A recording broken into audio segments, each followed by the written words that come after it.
जैसे ही इस fighter plane ने उड़ान भरी तो इसने अपने पीछे एक अजीब सा चीज गिरा दिया और ये देखते ही शिप में मौजूद पूरे क्रू मेंबर्स की बुरी तरह फट गई, क्योंकि ये चीज जो प्लेन ने गिराई थी वो एक बॉम्ब था जिसे पायलट ने अपने ही जहाज में गिरा दिया।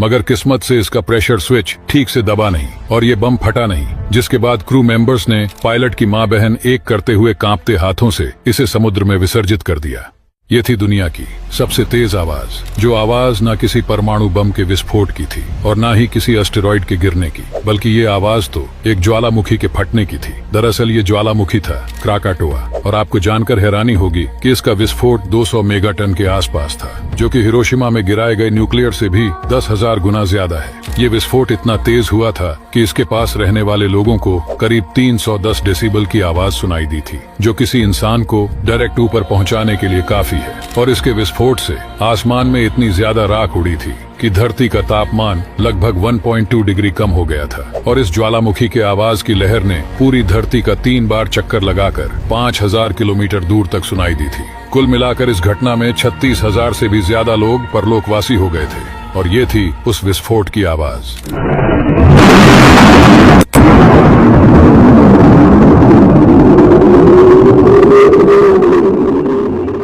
इस 12 साल के बच्चे ने अपने रूम में ही एक आर्टिफिशियल सूरज बना दिया, और वो भी यूट्यूब पे केमिस्ट्री के वीडियोस देखकर। दरअसल इसका नाम है जैक्सन ऑसवाल्ड, और जिस दिन इस बच्चे ने ये किया उस दिन 2 FBI ऑफिसर्स भी इसे ढूंढने आ गए थे, और उन्होंने कहा बच्चे तेरी। मगर इस एक्सपेरिमेंट से आसपास कोई नुकसान नहीं हुआ, लेकिन इस बच्चे के हिसाब से इसने ये प्रूफ कर दिया कि हमें कोई भी न्यूक्लियर मशीन बनाने के लिए कोई बड़ी कंपनी या फिर कोई बड़ी फैसिलिटी जैसा कुछ नहीं चाहिए, क्योंकि ये खुद भी घर पे किया जा सकता है। इसको बनाने का सारा रिसर्च इसने इंटरनेट पे ही किया था, और न्यूक्लियर फ्यूजन रिएक्टर के लिए इसने अलग अलग ई-कॉमर्स वेबसाइट से सामान मंगाया था, क्योंकि न्यूक्लियर फ्यूजन रिएक्टर में वही केमिकल रिएक्शंस होते हैं जो अरबों किलोमीटर दूर सूरज में हो रहा है, और इससे ही हमारे पूरे पृथ्वी को रोशनी मिलती है। क्या आपने कभी सोचा है कि घरों में मक्खियों और मच्छरों को खाने वाले ये छिपकलियां क्या आपको काट सकते हैं? क्योंकि ये छिपकलियां अपने शिकार को डायरेक्ट निगल जाते हैं, इसलिए कुछ लोग सोचते हैं कि ये बाइट नहीं कर सकते, लेकिन असलियत में